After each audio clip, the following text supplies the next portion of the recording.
left, testing the right speaker, right, surround successfully recovered.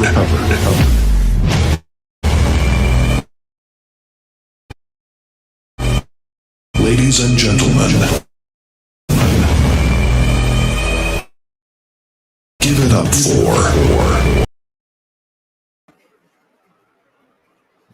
Hello everyone who has joined us right now. I think there was some lag with the video, but I hope I am able to give you a warm welcome as well. So, as all of you would know, we're here because we'll be having with us Raoul very shortly.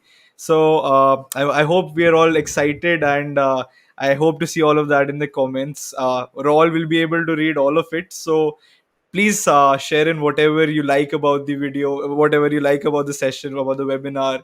Do ask out your questions because we'll also be taking a lot of questions in between. So please put down all your questions and try to be in the limelight in Raul's eyes.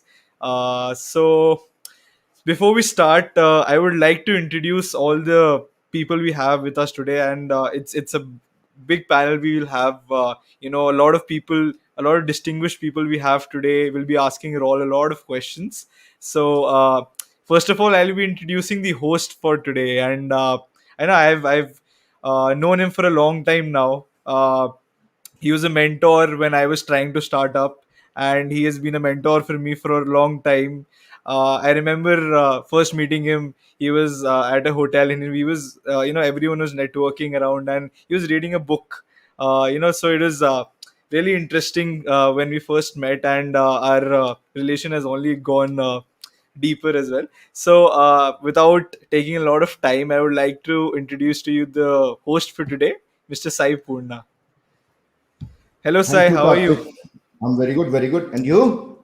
I am doing great as well. So, how excited are we for Raul's session today? Extremely excited. I can see the noise that we have made on the Twitter. I think there is nothing else I could see. I cannot see any charts. I cannot see the price. What is going to happen? Nothing. It's only about today's event. So, not only me, whole India is excited, man. Everyone, everyone. And welcome everyone. Thanks for joining. And I'm sure you when you go back, take back a lot of alpha from here and a lot of knowledge. So this is nothing to be missed. And I'll tell you one thing, please subscribe this channel, like it, and then share it with your friends, because tell them that you are attending such a powerful session and we have such a premium guest to join. So please, yeah. And keep the comments, keep the comments going on, and there should be always positive comments, no negative comments at all, because we'll have to behave properly. This is going to live, and I'm sure this is going to be an international event, and this will be watched again and again and again and again. So they should know that we Indians are well behaved, well mannered. Yeah, let's do. Come on. I need some music. I need some music. And don't look at the charts while you're in the show. Just focus on the show. Don't look at the charts. Don't look at the green or whether it's red. It has to be only positive energy, full of energy. And sometimes when it's bear market, you need some music to lift yourself. It feels amazing. Yeah, start. Yeah. I wanted to ask a question, although I do not want to give any spoilers to the people who are here. But what to expect from the next 1.5 hour? What does a normal person? What should he be expecting, or what should she be expecting out of this 1 hour? See, we'll be expecting about financial planning, economy, global economy, recession, startups. It's my focus is totally on the youth and emerging technology. So that's what we and the panel that we have is like Pareen. I'll introduce to everyone later, and Pareen, Pankaj, and Kashif, Nemish. These are all the torch bearers of taking the youth, showing them way. So it's all about youth, and emerging technology, growing India. Yeah, India by 2025, we all have to make India 5 trillion economy. So probably we'll get some knowledge or some direction from here, from Rolls, yeah, presence. Perfect. So, Sai, should we go on and introduce a panel to our guests right now? Yeah. First, I would welcome Pareen Lathia. Pareen, can you switch on your video? Oh, brilliant. जरा ओली बार हदी जरा जल्दी जल्दी जल्दी. No worries, Pareen. You can take it. Sorry. Yeah. No problem, no problem. That's So- that's a wonderful entry, Pareen. That was my mom, Understood. by the way. So live on the camera. Yeah. Is Good she to be excited here. too? Thank you, Will Sai, she for be attending the coordinating. session as well? She's just right next to me watching it. So Awesome. pretty Awesome. excited. Yeah. Very good. Good to be here, So- and great for all the audience that you guys have put this amazing show together with Raoul Paul, and I think whole of India is listening, at least, if not the whole world. Whole world will listen karega. So Pareen is founder of Builders Tribe. He has built up a community of 1100 plus founders, 60 VCs, and 110 angel investors who mentor these founders and based on proof of progress. And I'm happy to be a part of Builders Tribe as well. And he was the one who led marketing for Vajirex when the whole India was booming with the adoption of cryptocurrencies. And that's when I met him. And thank you, Pareen. Thank you for joining. And For having me. we have somebody very special. That's Nipun Kalra. Hi, Nipun. So Nipun is the one who has to go through all the trouble, all the harassment, all the follow from me. And I have been chasing. Nipun is actually working with Raoul. And he is the one who is responsible to bring Raoul onto this platform. So Nipun, a small question. We all want to be very comfortable for this event. How was your experience working with Raoul? It's fantastic. I mean, I wouldn't want to overstate anything, but he's genuinely one of the world's best boss that I've ever had, and I've worked with quite a few actually till date. First of all, thank you so much for inviting me to this panel. Even though I'm not going to be asking any questions because I anyway harass Raoul on a daily basis with my questions. No, you can ask for pay hike. Definitely, and we've got a wonderful panel here. So thank you, Sai, Karthik, and Pareen. Pareen, I know that we try to get in touch. Unfortunately, I'm quite a shy person, so try to avoid all the media and social media, including. That's why Sai had to actually harass me to get this thing done. Otherwise, I'm a coder. I'm a quant guy, so I don't like to speak much. I like to just code, build, try to get some meaty stuff done. And it's actually just wonderful working for Raoul. To answer your question, he's one of the most fascinating, humble persons that I've ever met. People kind of always name call and kind of spew negativity around, but they don't get to the bottom of the fact that what Raoul is trying to do, and he's trying to actually make a difference to the lives of common man through the knowledge that he has, through the skills that he has. And it's been a monumental journey for Raoul as well as Real Vision till date. And I'm sure he's going to talk a little bit about it. So you have to kind of separate the person from his intentions, his ideology, and what Real Vision is trying to do. Unfortunately, crypto can be a little bit of I would say, imbecile or an immature community with people having very short-term aims.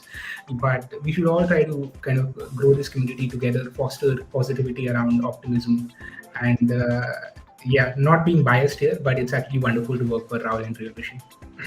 Thank you very much, Pareen. So now I'll take this to Pankaj Chopra. Hi, Pankaj. Hi, thank you so much for having me in. Thank you so much, guys. No, and thank And you for Pareen, you being look very joined. different. Pareen looks very different from all the profile pictures I've seen all around the web.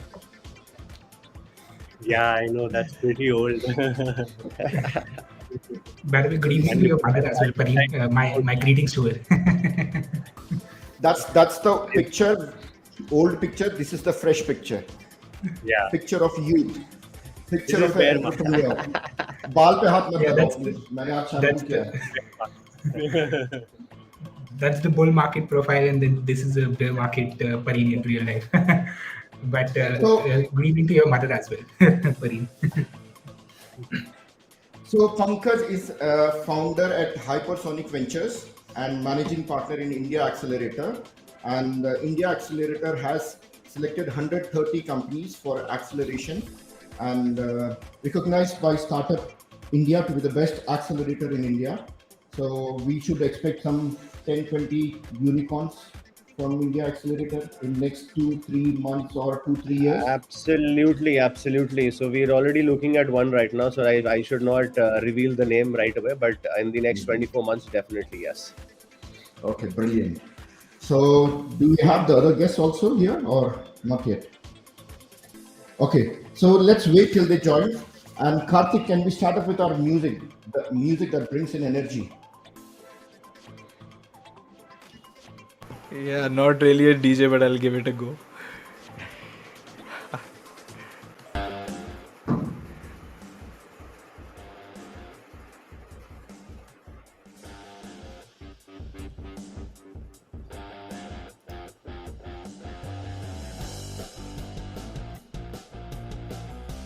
Karthik, let me play. This will not bring anything to me. Sure, sure. Yes, the stage is yours.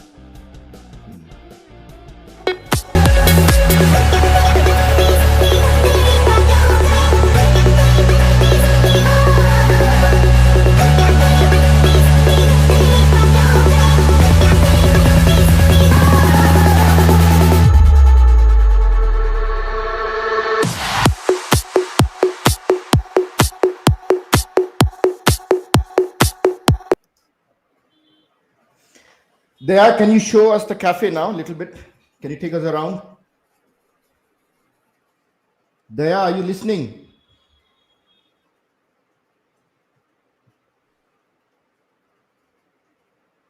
Yeah, that's the Meta V Cafe. So we have a live screen there. Yeah, very good, very good, very good. So this cafe is for innovation. We want more and more Web3 ideas to come and generate value to this Indian ecosystem. So let's also discuss a little bit about that. It's all right, Karthik. I give the stage to you now. So let us discuss a little bit about Raoul, our main guest. Can show us. We have been doing webinars on Web3, and we always conclude our webinars with Raoul's video, because his videos have been very easy for a common man to understand. And every time we go out to search for any kind of videos on the latest developments, and we used to find it. Karthik? Yeah.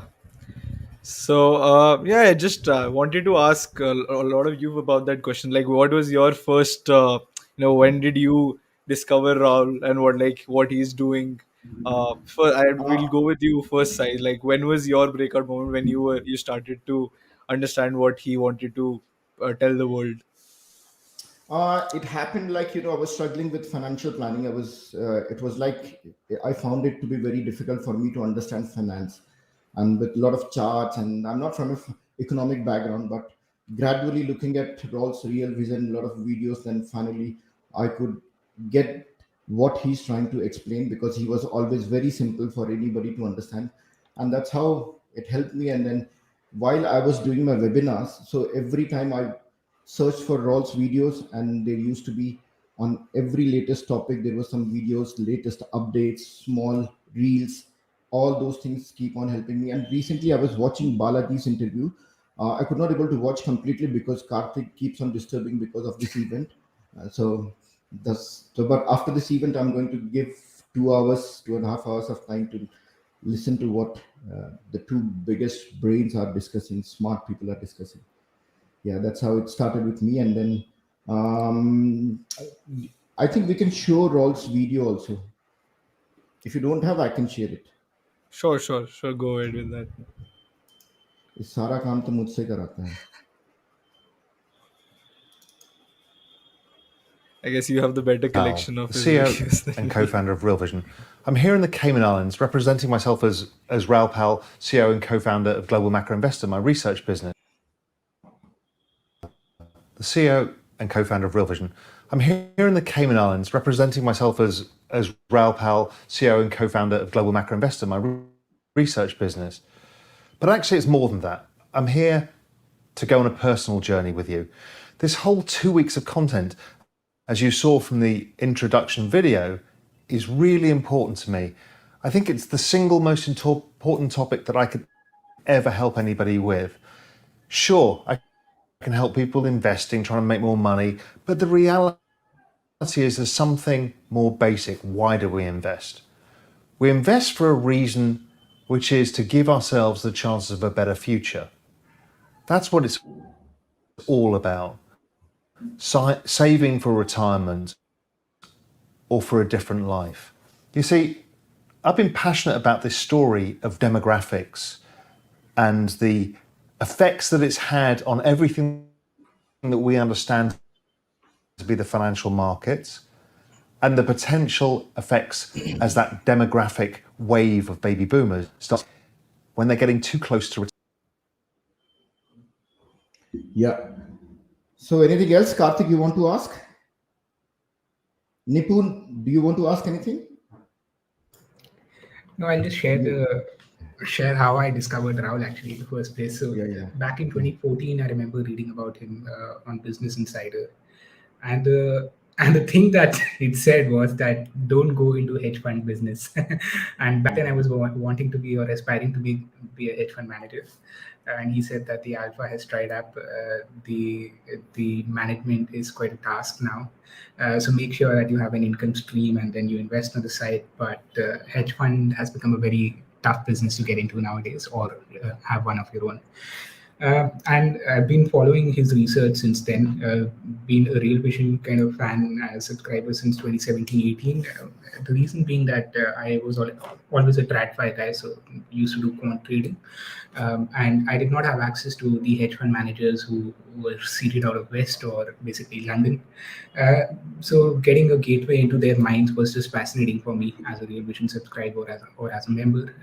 And since then, we've pivoted into learning crypto, and eventually we're going to kind of morph into a proper financial technology company, I believe. So there's a lot going on.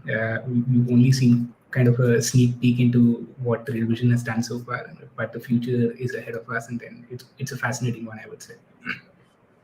To add to what Nipun is saying, I can always connect to it because I've been with the capital market since 2008 now. I wouldn't call a proprietary trader, Nipun, but I always have been fascinated by the technology behind the Indian capital market. So I'm not a quant, but I managed to codify a couple of strategies. So I run a fintech company while I'm a managing partner at India Accelerator also. It's a very fascinating ecosystem, and especially for the retail investors. I'll be very honest. Of course, the hedge funds, the ultra HNIs, and the family offices have all the technology play with them, but yet the retail investors, that is where the small case of the worlds or the rain funds of the worlds have come in, have actually created a big impact. So yes, of course, but how I see it, uh, another 4 to 5 years, everything will be led by technology. Even the capital markets, even every split second will be driven by the technology. Still, people don't understand, because of technology. The left shift has happened, and the capital markets have actually been dominated and influenced by the tech in a big way. Even a split second, you never know what quant. Maybe you're doing it. You're moving the market left and right. So very much yes, and also the left shift from the traditional tools, they are very important, because even right now also the most effective tool is a trend line. If you understand a technical indication, even a trend line, the inclination and the declination of a trend line can tell you how good a breakout or a breakdown will be. So everything is actually derived. The RSI, the Chimoku, the super trends, everything is derived from them. But Absolutely. yes, technology will be there in the capital markets for good now, and the early we actually adopt to it and move on from the traditional approaches will help us create wealth in the coming future. So I I think had a question. Yeah, sorry. Go on, Nepal. No, just to add to Pankaj's point, I just wanted to finish off by saying that India thinks in a very unilateral way. Like the only way we have exposure is on extreme ends of the spectrum. So we either invest in extremely liquid stocks or we invest in illiquid real estate. And of course, crypto is coming up, but there are regulatory headwinds. Meanwhile, there's a whole spectrum of different financial asset classes that they could explore, such as commodities, bonds, and yeah, the small cases of the world are making it possible. But then we are yet to catch up with the West, like in terms of how quantitative strategies work, be it mean reversion, Yes. momentum, implied vol, and of course different products such as commodities. Like the way to hedge inflation is to kind of go long on crude oil, speaking in very plain simplistic terms. So India is yet to catch up on these trends, and eventually it's going to happen. In, yes, Nipun. In fact, on the acceleration, for as if I run an accelerator also, right?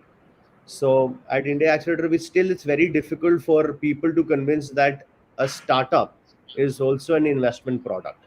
Like Raul was telling, every investment, of course, leads to financial freedom, but there is a goal behind it. So every new wealth tech manager right now will add a startup investment in their portfolio bucket. But the marriage, the market adoption for Indians is yet to happen.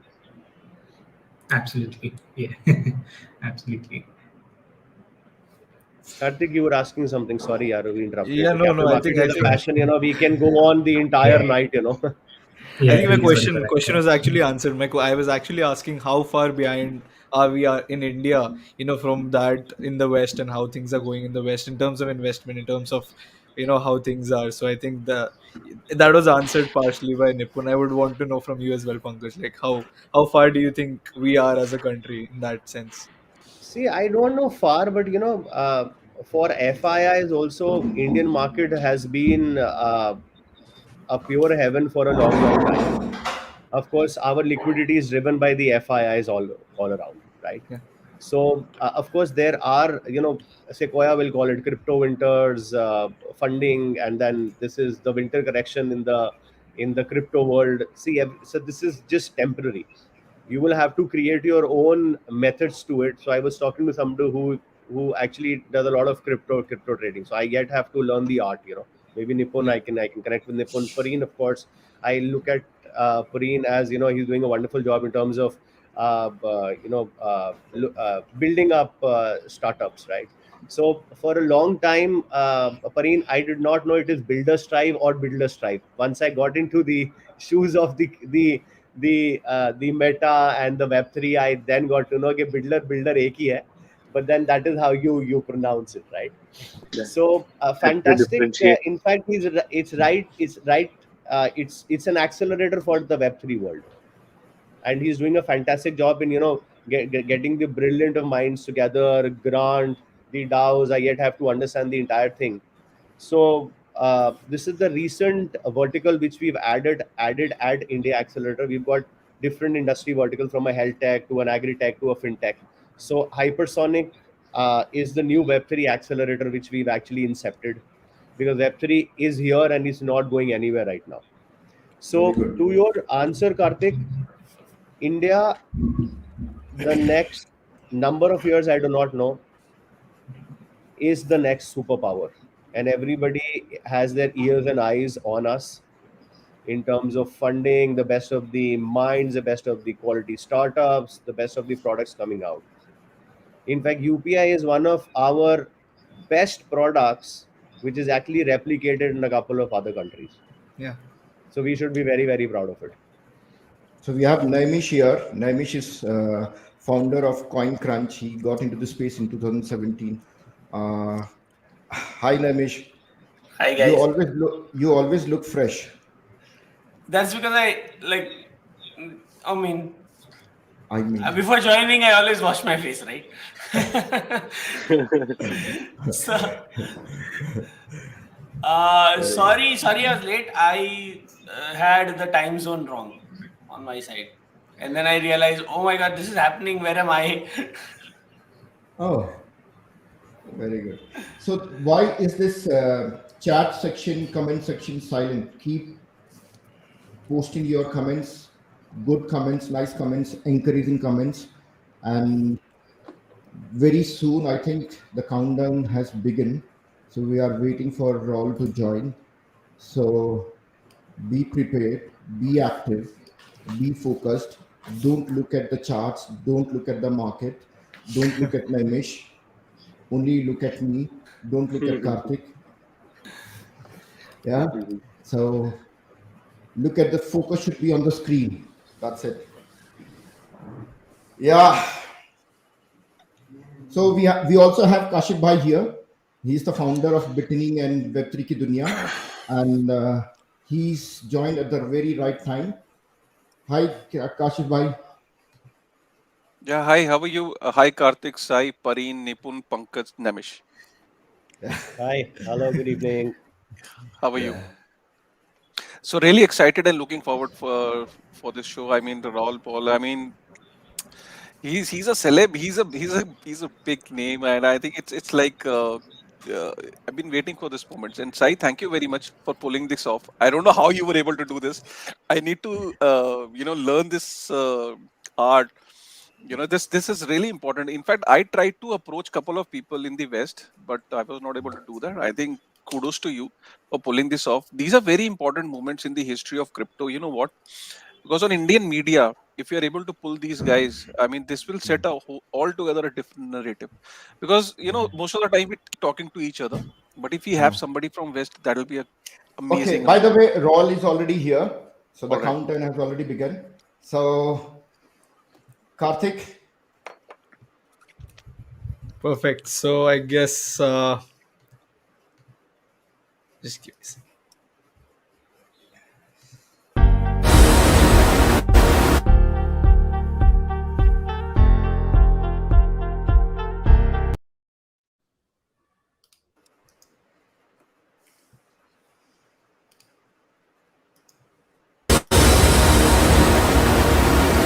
Ladies and gentlemen, may I have your attention, please? It's time for the final countdown. The show starts in 10, 9, 8, 7, 6, 5, 4, 3, 2, 1, go!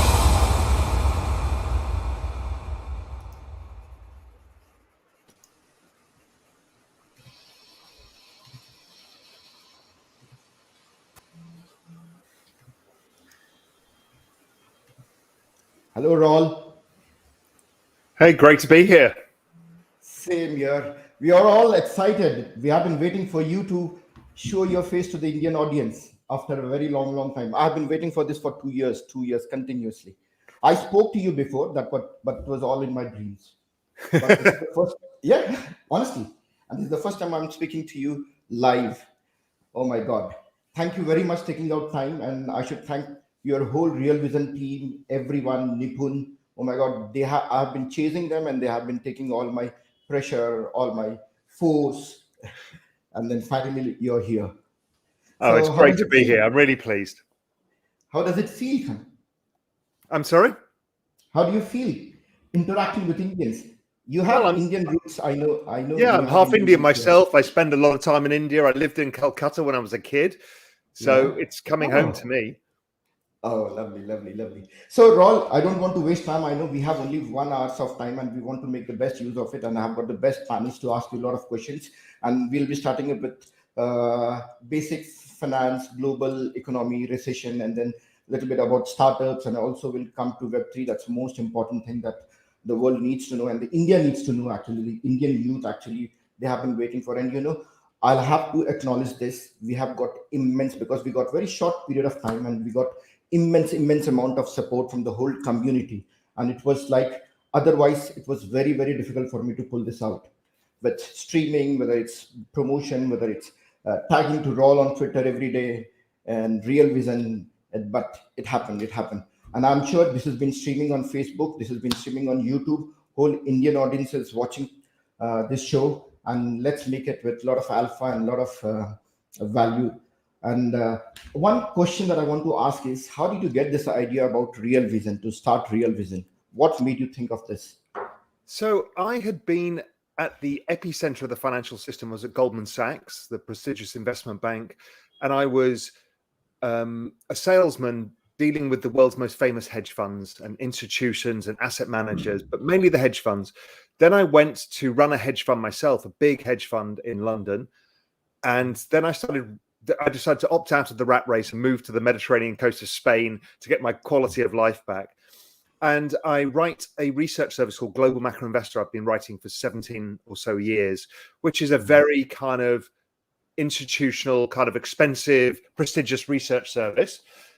But I predicted the financial crisis and also the European crisis in 2012 when we almost lost Europe. And in both of those, people would come up to me in the street, friends of my parents, friends of friends, and say, why didn't we know? People in Spain, where I was living, got decimated. Friends went bankrupt. The entire property sector collapsed. And I thought, why didn't people know? And I thought, I need to do something about this. And that was the democratization of financial information. So it doesn't just belong to those at the center, it belongs to everybody. And so that's what the idea behind Real Vision. We thought, well, how do we do this? This was 2014. We were pretty early to the video thing and said, what we're going to do, people said, well, what you need to do is short form, 3-minute interviews. Nobody's got an attention span. And we said, no, we're going to interview the world's most famous investors, the very best that there is that exists, the world's best analysts and strategists, and we'll talk to them for an hour or longer. And that was revolutionary at the time. Now people do that more often, but Real Vision led the way to give people the kind of information that they didn't get before. And that's been the journey of Real Vision. And it's been an incredible journey. So we've now got members in 111 countries. We're just starting Real Vision India. Nipun, who's on the call as well, is involved in that. There's, it's a huge, growing, amazing community with a lot of knowledge in it. Yeah, brilliant. I used to conduct a lot of webinars on Web3 mainly, and we used to cover all the subjects, whether it's attack, whether it's ban, whether it's anything with layer ones or Ethereum, whatever it may be. And every webinar of ours, we used to conclude with Raoul Paul's video. So that, yeah, honestly, and that was like ritual. Everybody attending our webinar will ask, what is Raoul's opinion about this topic? So that's how Real Vision got deeper into our community. And then we got in touch with Nipun, and we promised one day Raoul will be here and you're there. And that's the day here. So without wasting time, I'll start with my first question is like the youth. We all in India only understand about savings. We do not understand the financial planning, and the youth needs to know because they are starting their journey now. And then how do you explain or simplify financial planning to them so that they don't struggle in the future, and at the same time they don't have to go through all the intricacies of the economy or the charts or all the data they need to know? So the basic simple way so that they can understand and they can take actions accordingly. So India historically had high interest rates. So everybody's parents saved money and they got paid 9%, 10% interest. But interest rates over time have been coming down in India like they have everywhere in the world. So suddenly you don't get that much money anymore for putting your money on deposit. So the average age of an Indian is now 28 years old, which is an astonishingly good demographic. But for everybody to create the kind of financial future that Indians want, considering how expensive things like property is now, they're going to have to invest. And the investment industry in India is growing incredibly fast as this young demographic, much like the same demographic in the United States was in the late 80s. They were 28 years old, the baby boom generation. And what they figured out is they had to start saving. And they created enormous amounts of future wealth for themselves by investing the money as opposed to just putting it into savings. Indians traditionally have put it into gold as well. Well, gold just offsets the weakness of the rupee to maintain global purchasing power.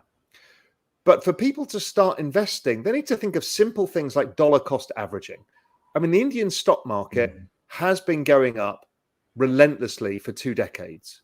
And the story's only just started. It's a young population. The technology advances within India are enormous. We've got some world-leading companies like Reliance that are growing out of India. India's important geopolitically. So if people can just start investing in their own market to start with, just by putting a few rupees every month into the market, that's a better start than their parents would have had. Then after that, it's like, how do we diversify a little bit? So it's not just about the Indian economy. And that's about using some of the ability to invest your rupees outside of India, gives you the benefits of diversifying outside of the rupee itself, but also participating in things like crypto or the US economy, where things can be different and not so correlated entirely to India. So I think it's very important that people start this journey now, start to learn how to invest, get the educational tools that they need, and just learn as you go. Investing is a lifelong journey. It is not a single place. And we've actually are passionate about this at Real Vision, that we've created something called the Real Vision Academy. And we've got special pricing for India. So go to the Real Vision website looking for India. And there we've got the world's best experts, not just some random person on YouTube, but experts who've been in the financial markets for 30, 40 years, teaching you how to be a better investor. And it's very affordable and it's life-changing. Get this bit right. Your future self, which is why we invest, in 20 years' time is going to be in a very different position than your current self. Yeah, I totally agree with you, because one has to keep on upskilling themselves, keep on learning. If you stop learning, then and the world is changing very, very fast, very rapidly, and you'll have to keep pace with it, and you'll have to keep learning very well. And so coming on to the recession now, everybody is talking about the recession, and everybody wants to know your take on that. Whether is this going to be a small recession, short recession, or it is going to be a prolonged recession? Because I don't know, but I believe that this is something. India is not going to be affected with the recession, because we are the people who are exporting wheat, we are exporting textiles, we are exporting bulk drugs, and we, as you said, we have a huge population of 1.4 billion people, and we have the consumption power. So apart from that, but looking at the macro level, look at the war. The war is in Ukraine, it's still going on. And then apart from that, there is energy crisis in Europe. And then look at the strange things that is happening in China, where whole world is trying to increase their interest rate, whereas China is cutting down the interest rate, and their property market, which happens to be 29% of their GDP, is struggling very badly. But China still holds a big amount of probably $1 trillion of dollar reserves. And I was wondering, if that dollar comes into the market, what will happen to the US market, or Chinese market, or India will get impacted? Or this is the one part of the question. The second thing is, if we are into a recession, if we are getting into a recession, what kind of steps we need to take, precautions that we need to take, whether it's youth or whether it's people who are going to the employment. And Okay, so a client of mine early in my career taught me a very valuable lesson. He who has cash in a recession is king, because a recession is basically a lack of liquidity within the system. When people don't have money and businesses don't have money, if you've got some savings, well, then you can take advantage of things like sell-offs in the stock market or the sell-off in the crypto markets. Having some cash when you see a recession coming is really opportunistic. And look, I think you're right. India is going to be largely unaffected by this. So I don't think that's a big issue. The only thing that's getting affected right now is the rupee. And the rupee is getting decimated, and the interest rates have been rising somewhat. And the rupee has been getting decimated because the dollar is so strong. This is why macro matters to India, because you don't get foreign inflows when your currency is weakening. So yes, you can export goods, but you're not getting inflows into the capital markets. And also makes it very advantageous to invest abroad. But the problem is everywhere else is having a recession. So where do you invest? And what you need to look for is, what is the market discounting in the United States? So the market in the United States, from the work that I do, is already discounting a pretty reasonable recession. So again, this goes back to hey, if I've got cash in a recession, should I actually be taking advantage of some of these discounted rates? The NASDAQ's still down 20% year to date. Crypto is still down. I'm looking at Ethereum is down 56% year to date. Okay, those are probably opportunities for Indians, because if the rupee weakens, you get the strength of the dollar plus the returns of those markets. I don't think that China's $1 trillion of reserves are enough to even move the dial. The US bond market is enormous, and the global capital flows are gigantic. And if the pension system alone in the United States realizes that rates at 3% are attractive, they can take all the bonds China wants to sell. So I think that's a red herring. I'm concerned that the dollar goes higher for a period of time. Now, that's difficult for India because oil prices go up. I mean, that's the weakness India has, is oil prices. It's not very big on natural resources. So I think that is still an issue that can continue for a while as the rupee continues to weaken. But at some point, once the market realizes that the world is going to recession, US interest rates are going to fall, the dollar's probably going to reverse. Okay, now that gets really interesting for India, because now you get a rupee that stabilizes and begins to strengthen again. You've got oil prices coming down, so that stops the squeeze on the pocketbooks of Indians and the companies, and foreigners will start to look for emerging market inflows, and India's the top of everybody's list.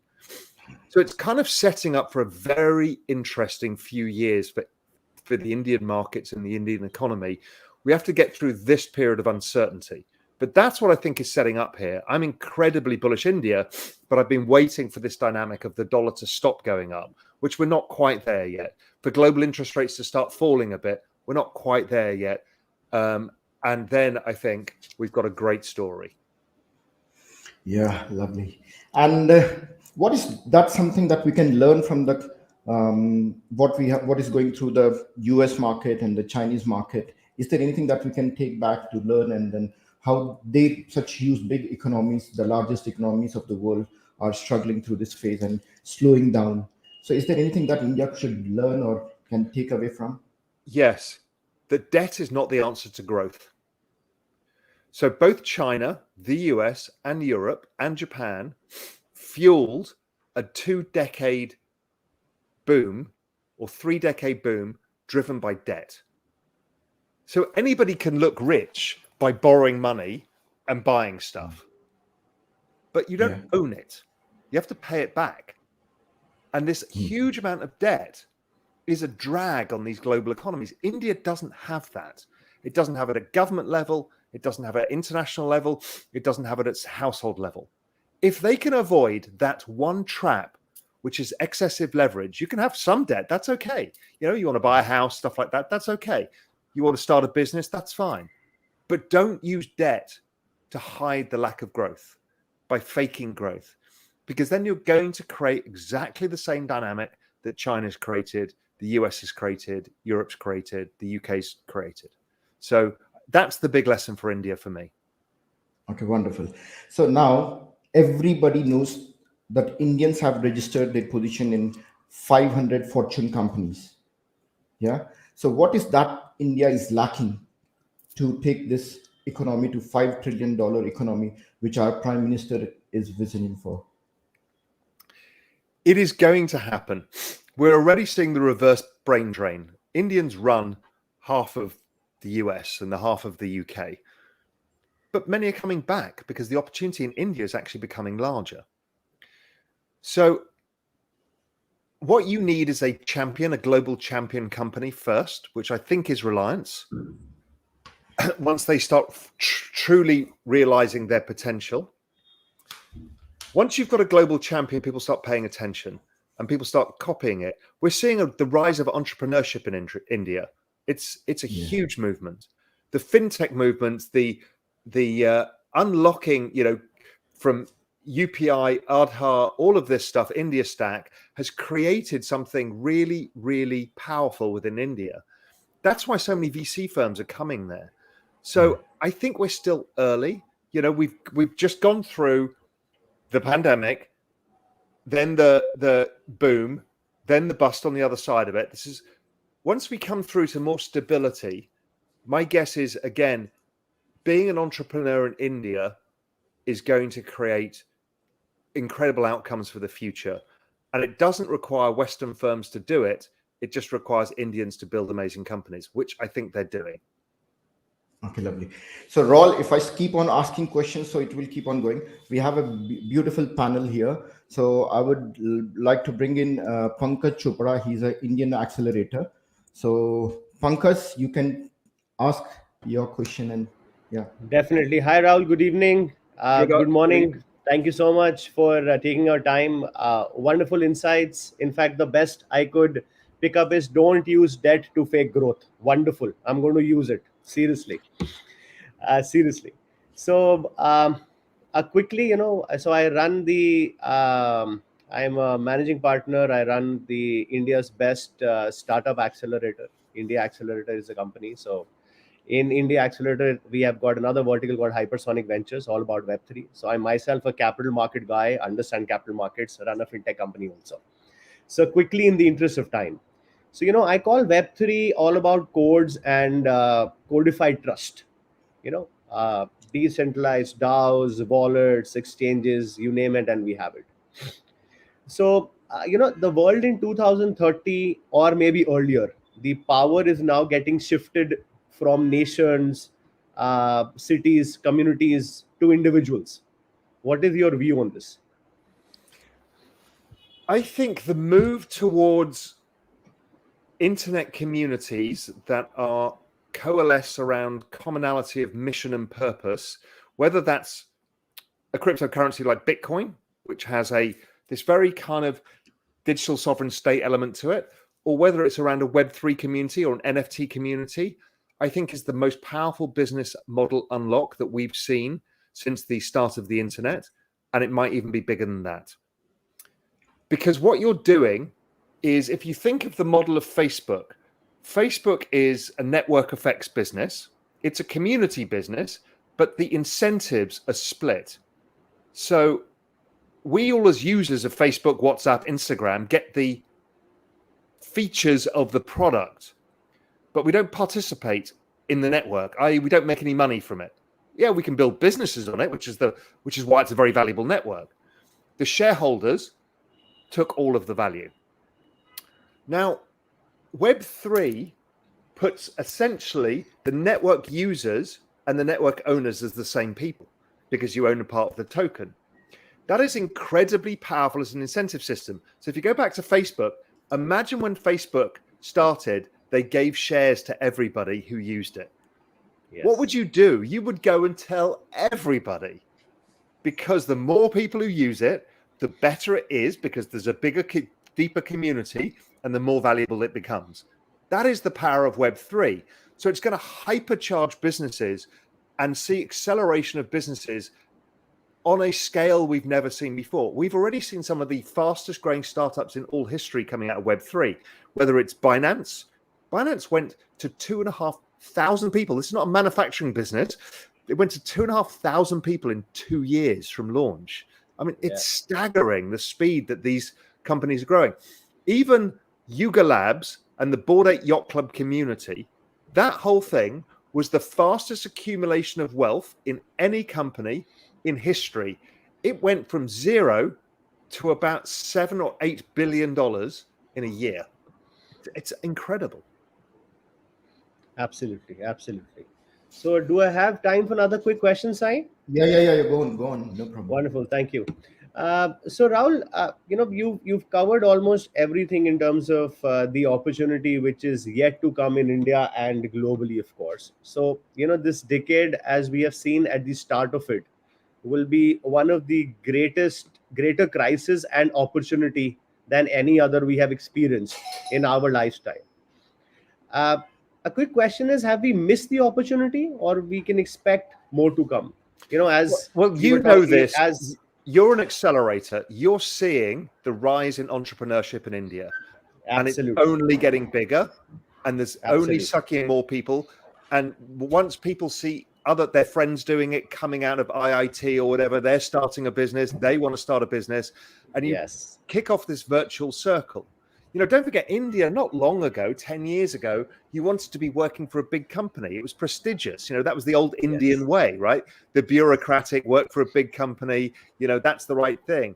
But we're seeing a wholesale change in the mentality of Indians, particularly of the people coming out of the top universities. They're saying, well, why do I want to go and work for, Tata?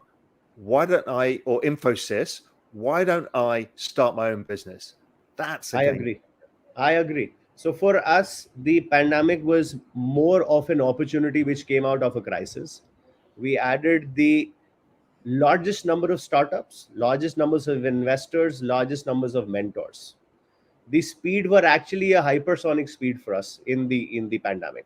So of course, yes. And again, for the capital markets, cash is the king. So recession is where multiple loads of cash actually came out and got infused in the capital markets and also in the startup acceleration market. Yes, and it's a very good time to build when the world is slightly quiet and people have raised capital. I think the VC cycle was good this time around because the VC cycle funded businesses in 2021, so everybody can just sit out this slow period of growth and a recession, build their businesses and launch them into the new upcycle. That's good.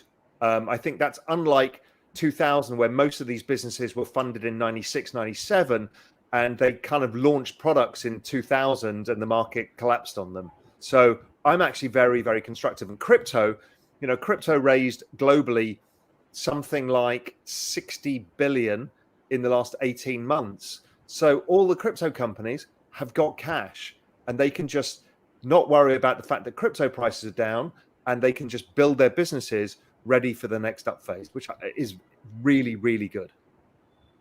I agree. Thank you so much for your time, Raoul. It was wonderful, and we should stay connected virtually. Thank you so much. Absolutely, Pankaj. Look forward to it. Thank you so much.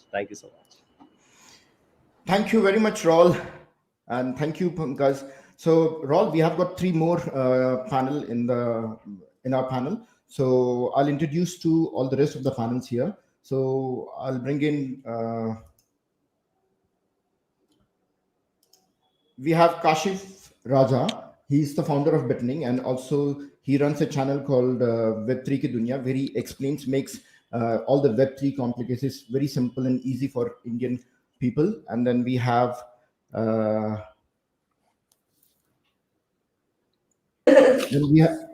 then we have Nemish Sanghi. He is the founder of Coin Crunch, which is a very well-known news channel, Web3 news channel in India. Hey, Raoul. Hiya. And then we have Pareen Lathia, the founder of Builders Tribe.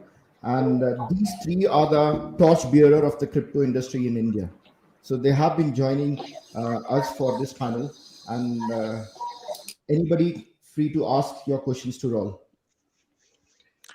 Raoul, if I may start, I think I'm very excited to be here. And you pointed something that's really close to, I think, all our hearts. And since the time this industry has been booming, we've seen for the first time that Indian startups can now go and create global companies. Right? This hardly happened in Web2. We have a few companies that went global, like Zoho and Postman, and they really conquered the world. But something like Polygon coming out of India, and now a bunch of new unicorns being built out of India. From the perspective of a founder who's about to get into Web3, how do they see this market cycle? There are a ton of founders who've seen the previous cycle, and they have a reasonable idea of how to do this, because Web2 founders did not really have to worry about the markets as much as Web3 founders do, right? And this affects them directly and very hard sometimes, as we saw recently. How do they deal with something like that? So I've been in the crypto market since 2013. So I've seen it up and down. What you need to do is focus on the big picture. Where is this going? Because what you've got is an exponential adoption of an asset class with an exponential price over time. But everything that's exponential is volatile in nature as well. Just look at the Amazon share price since it IPO'd back in '99, went down 96%, then up, then down, and until you get network adoption and the network becomes mature. So if you extrapolate the rate of change of the adoption of Web3, it's the fastest adoption of any technology ever in all human history. It's about twice the speed of the internet, which is why none of us sleep anymore, because it's just relentlessly fast, right? It's crazy how fast this is.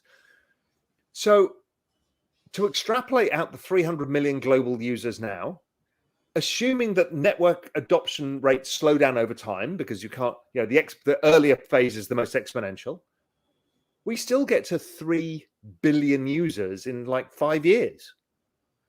So, okay, once you know that, and let's say we're wrong. Let's say we're wrong by 75%. It's still a billion users. So therefore, don't focus on price. The future price will take care of yourself. If you're focusing on price in building your business now, you're building a weak business. You need to factor in the ability to take these very volatile swings as part of your business model. If you don't, you're going to fail. So this is a really good time for people to be building and focusing on the future and not the present. We have to distance ourselves. I do this. We do it with our investments, right? I'm in it for the long term. I don't even trade my positions. But I still have an hourly chart on my screen next to me, but I distance myself from my hourly chart, right? I don't look at my positions and figure out how much I'm up or down every day. I just don't care. But I'm very interested in what the market does. But so you have to, particularly as a founder, is distance yourself from the noise and focus on the big prize. That's why you're building a business. You're not building a business because you want to make money in the next 18 months because crypto goes up. You want the opportunity of the big prize, which is building something big and important, because this is the only opportunity that I've seen where you can build a business that goes from nothing to $10 billion in a year. So keep your eye on that and imagine what that business could be worth in 10 years' time. So focus on the big picture. Wow, that's some great advice, and thank you. I think a lot of founders from India who are just starting up are listening to this, and I'm sure a lot of them are going to be inspired Don't by you take it. saying. It's really important, Pareen, is not to take this as success or failure of the space. And is my startup valid? Am I doing the wrong thing? Should I have left my job? Right? You're going to drive yourself insane doing that. It is not a real-time scorecard on how your startup is doing. Your real-time scorecard on how your startup is doing is, am I building network adoption amongst what I've built? Have I got customers? Am I delighting them? Have I got a community? Are they talking to each other? These are the things focus on. The revenues will come out of that. Very true. That's amazing. Raul, interesting point. I just want to chime in here. We have a couple of questions from our community as well, and one of them is a little light-hearted. I just want to start with that. This is what we've discussed so far is, how to be motivated as a builder, as someone who's building in the industry, but as an investor, simply, someone who has a job, a daytime job, just wants to be part of this industry as it's growing. What would your recommendation be for them in terms of portfolio management and investment in crypto? Like, what percentage of the portfolio should be in crypto for them to sort of be comfortable because of the volatility and all that? Right? Well, it depends for different people. It depends what age you are, what income you have, how stable you are in your job, what your future vision of yourself is, what you want to get out of it. So I'm 100% of my liquid net worth in this, but I have income. I have property. I have, shares in Real Vision, a whole bunch of stuff, right? So even if my crypto goes to zero, it doesn't really change my life. It will be miserable, but it doesn't change my life. If you are young and you're trying to build a future for yourself, then look, I think crypto is one of the biggest opportunities we will ever be given. So you should be reasonably aggressive in it. I mean, I'd be more aggressive than others are.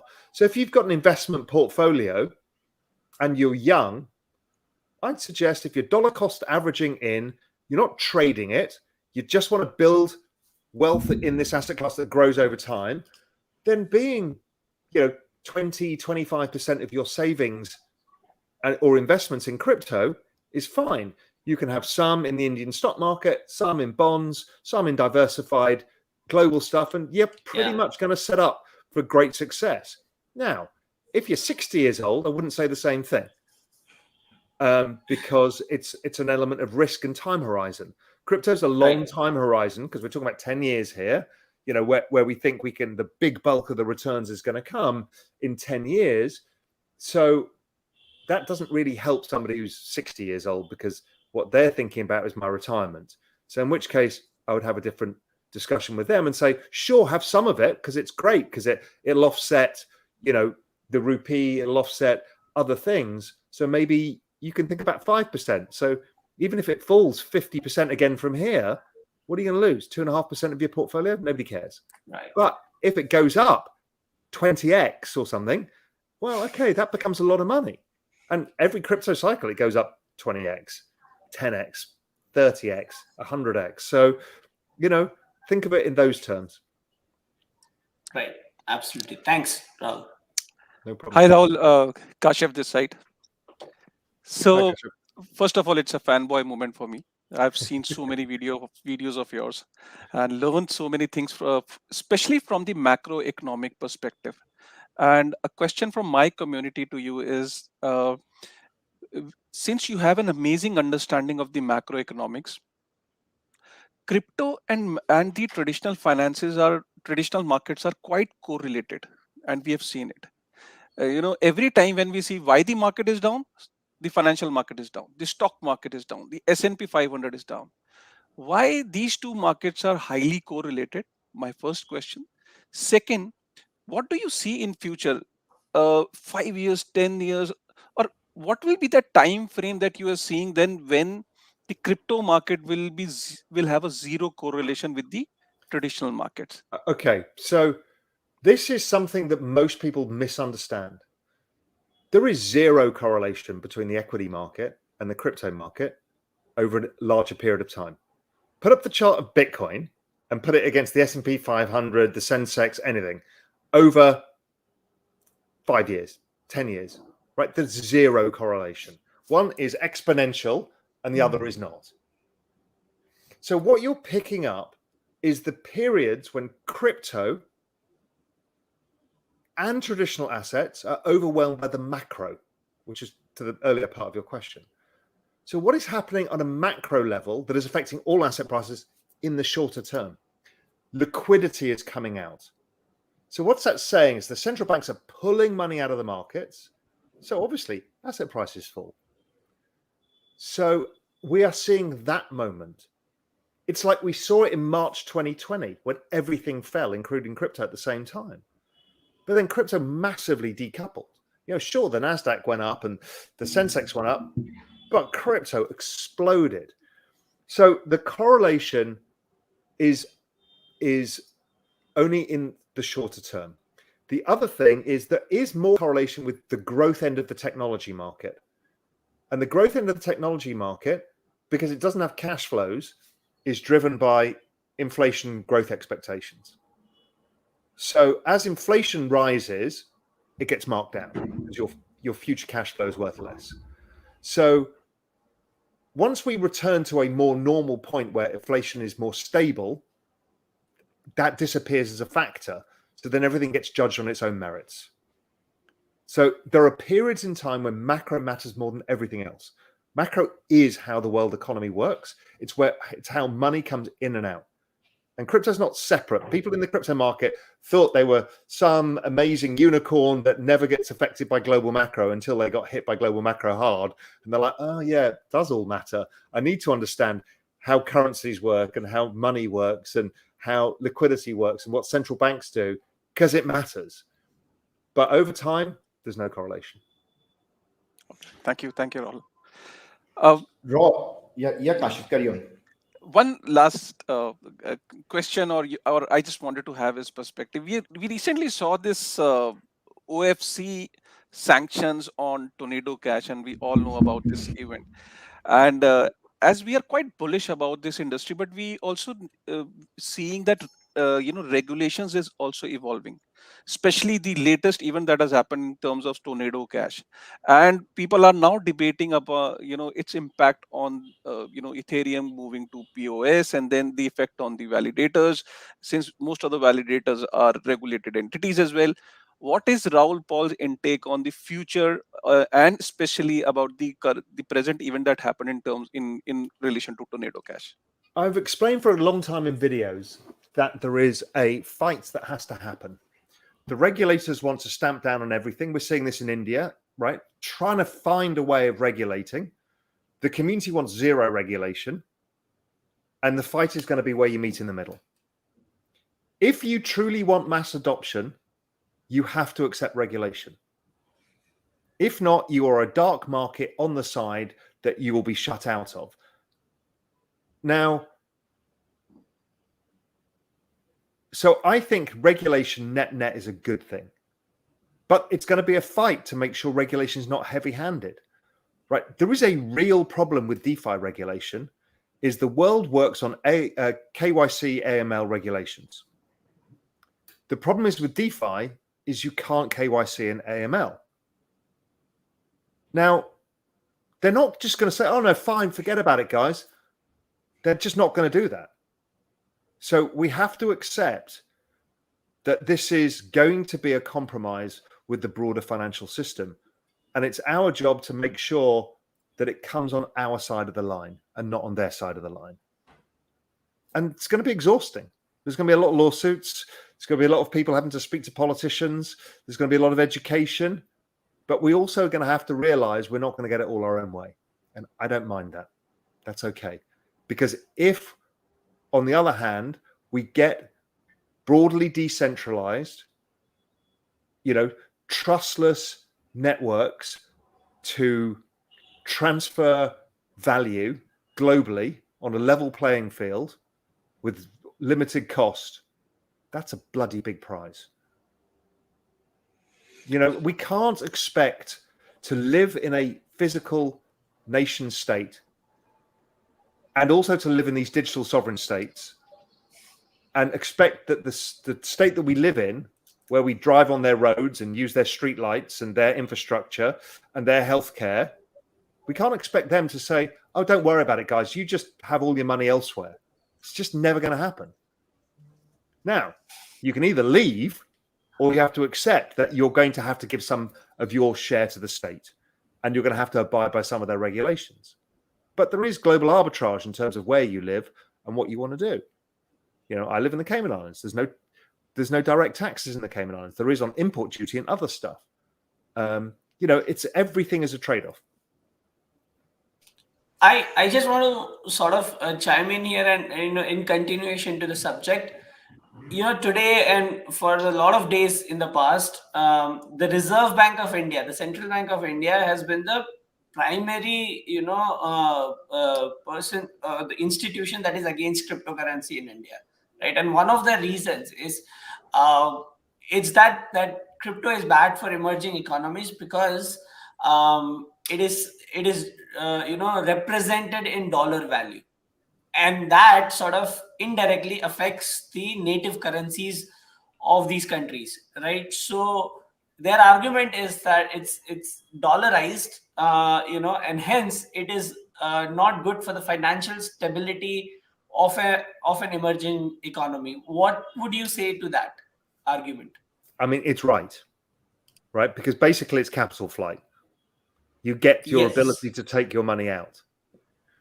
So how do you approach that? You either say crypto is the problem, or India's attractiveness for capital returns in the internal economy is the problem.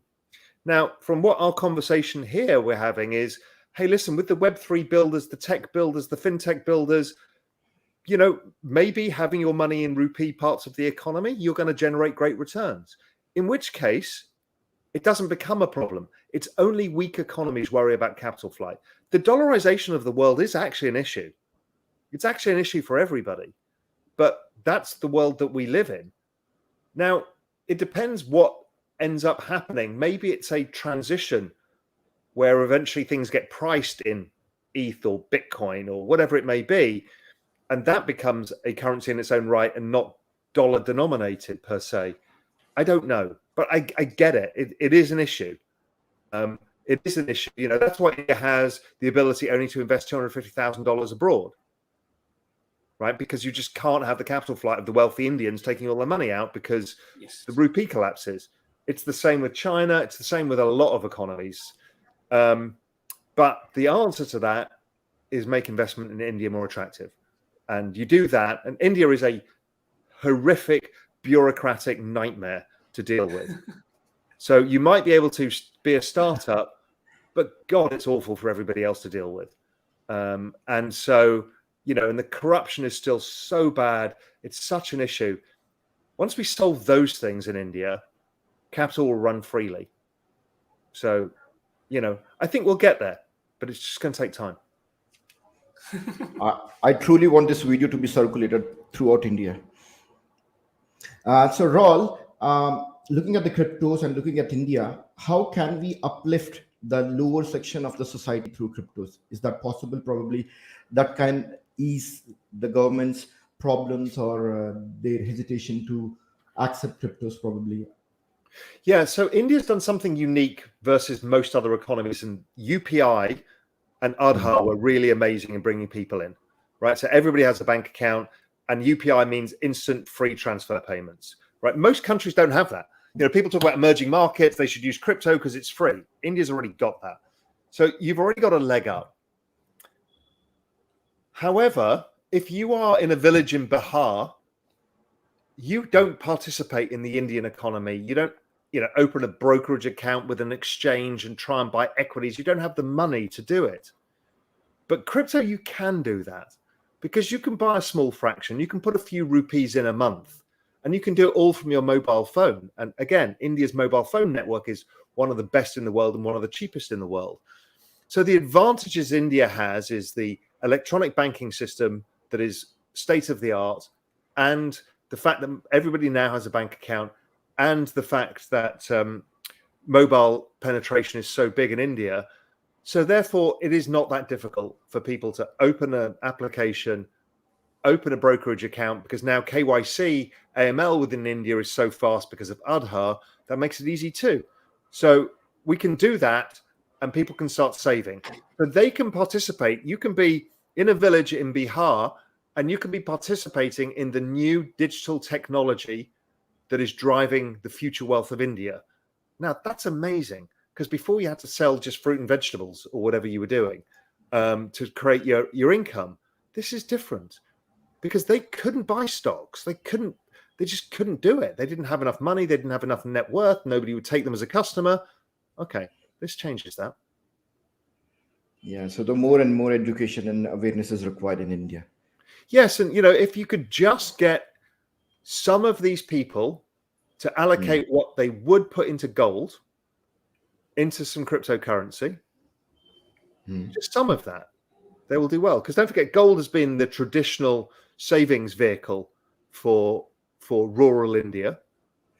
And if you, gold and silver, but if you give them access to technology and say, well, here's instantaneous gold and silver you can sell on a global marketplace and it's growing in adoption, you know, if they just put 10% of their savings that they would ordinarily have put into gold and silver into that, yeah, it's a good thing.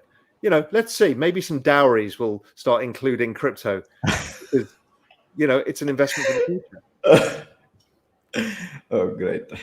So, Raoul, apart from cryptos, which are the other industries or sectors that you see, sunshine sectors, where the youth and the millennials can focus on? So I do think anything around what Reliance is doing is important. I think Reliance is going to be one of the world's most important companies. Why? They own the entire mobile phone network of India, basically, and then the applications layer on top of it. So anything that gets built, they're building shopping apps and everything else on top of this. They also own the electricity generation, whether it's the oil refiners or now EV. So they own like an entire ecosystem of India.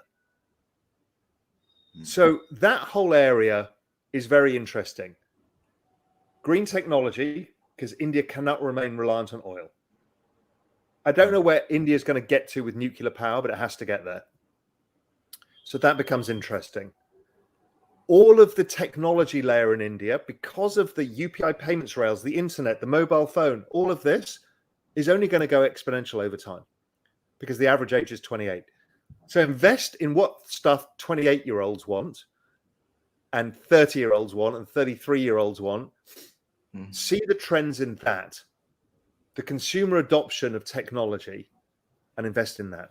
And invest in things that solve India's problems like green energy, because India has become much more strategic in how it thinks about its allocation of resources, and it needs to make these decisions if it wants to be able to raise its standard of living over the next 20 years. Yeah, very well said. So in India, what's happening is also, all the news channels and the governments, what they say is blockchain is a good technology, but we cannot accept cryptocurrencies.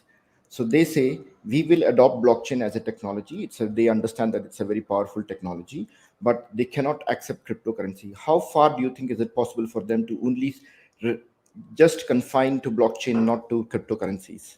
Blockchains do not work without a token, essentially, right? Because that is the network incentive model. Yeah. So it's kind of ludicrous because the outcome will be tokens or digital assets of some form. Yes, you can have private sector blockchains, but generally speaking, if you want to have innovation, you have to accept this. And that's okay. If they can just stop thinking of them as currencies and thinking of them as digital shares, okay, that's interesting. What, we can invest in Polygon? And Polygon is a really interesting business. So why don't we allow that? We don't think of it as a cryptocurrency. Is Polygon a cryptocurrency? No, it's a token. It's a share or a stake in an ecosystem and a network. So it's again education of these people. There's probably only one that is actually deemed to be a currency, which would be Bitcoin, because there's so other little use case for it right now. Now that may change over time, but it's deemed to be a currency and a store of value. But it's not at the scale of which it's useful as an everyday currency. So it becomes a savings vehicle like gold. But India doesn't outlaw gold. So why should they outlaw it? There's a lack of consistency in the arguments of what they come up with. And I think it's a matter of education. Because again, same with everywhere, the Indian politicians are a lot older than the general population. So what they're trying to do is look back at the past and this defensive structure. When I lived in Calcutta in the early 80s, we had to have a bootlegger bringing in foreign foods because everything was banned in India. There was one TV channel when I was there. But India does change, but it just takes time because the politicians are pretty conservative overall, while the population at 28 years old average is less conservative now. Hence, we saw the explosion of television. There's like 700 MTV style channels and whatever it is, right? So it's very difficult to stop in India. And I think the government has to realize that the population are the voters and they will make the choices in the end. But we're seeing it in the US too, right? The average age of a politician in the US is 76. And that's just not representative of the population. Yeah. Very nice, Raul. It's very mind-blowing. A lot of knowledge. Anybody else to ask any questions? Or I can keep going on.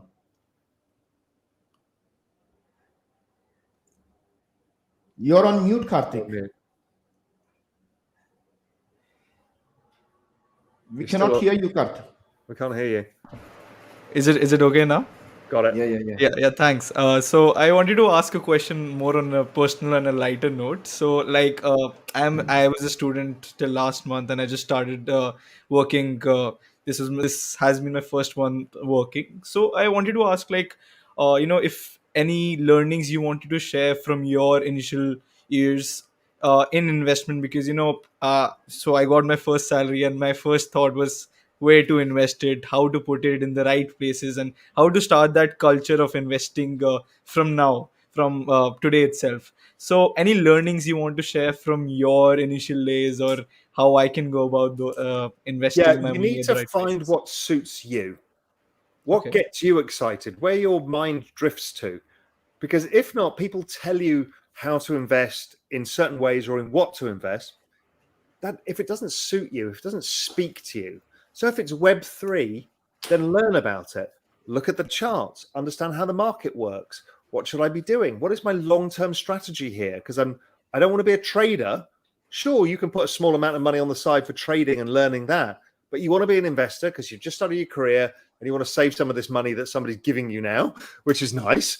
Finally, you want to save some of that, but you don't want to save too much because you've just got your first paycheck, so you want to go and spend some money and go to the pub and see your friends and do all of that cool stuff too. And so don't kill yourself over I must invest now.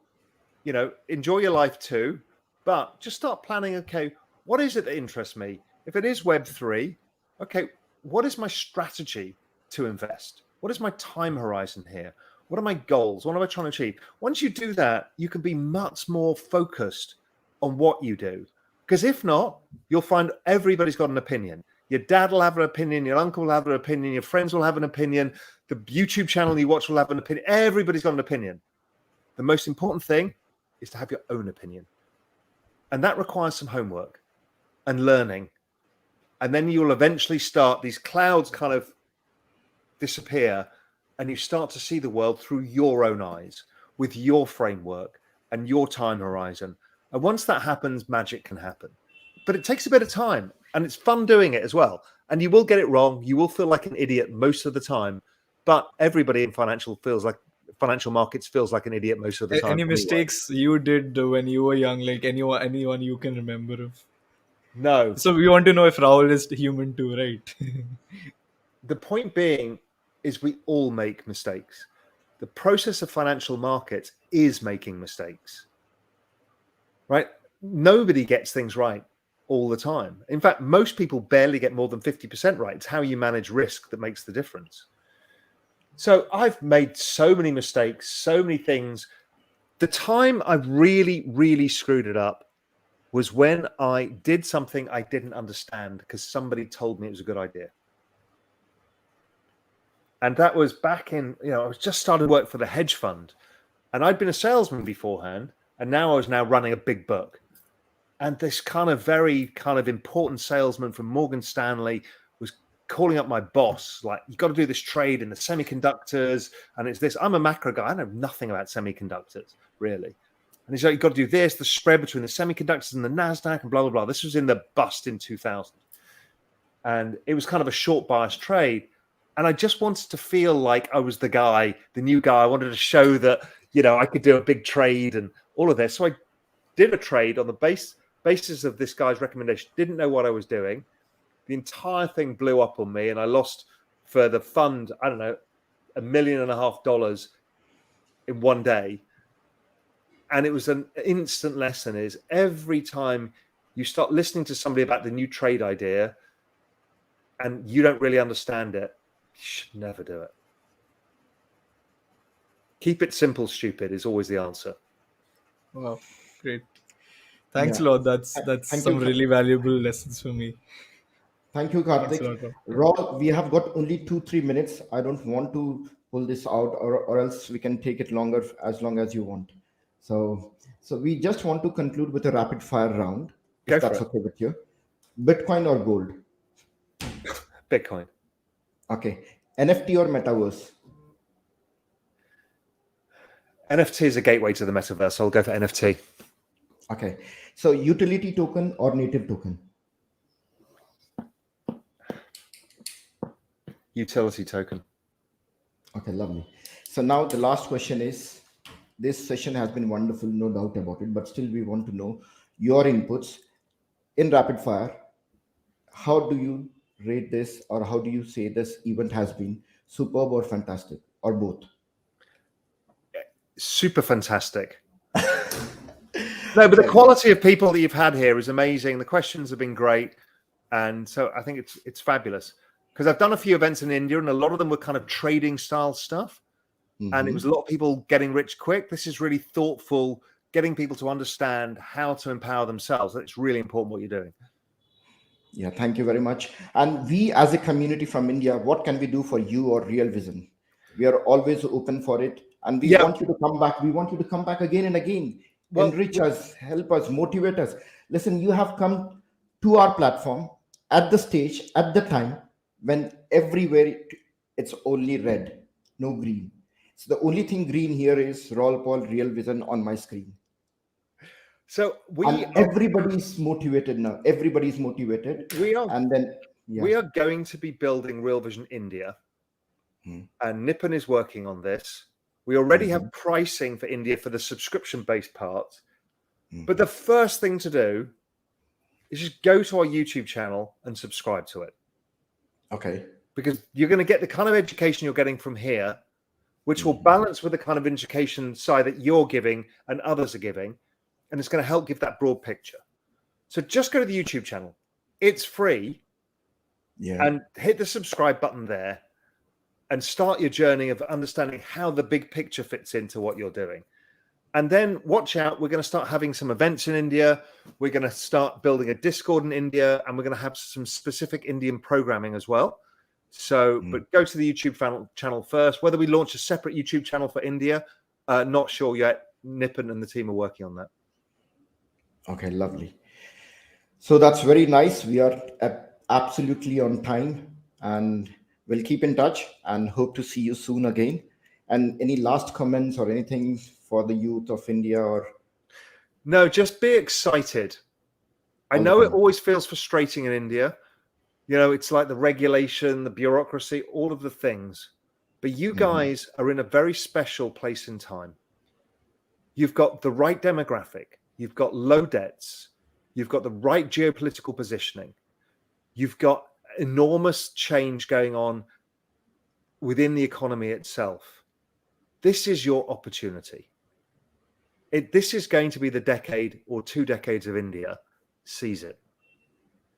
And we are a country with 300 million youth. Yes, exactly. A lot of power, a lot of power. Yeah.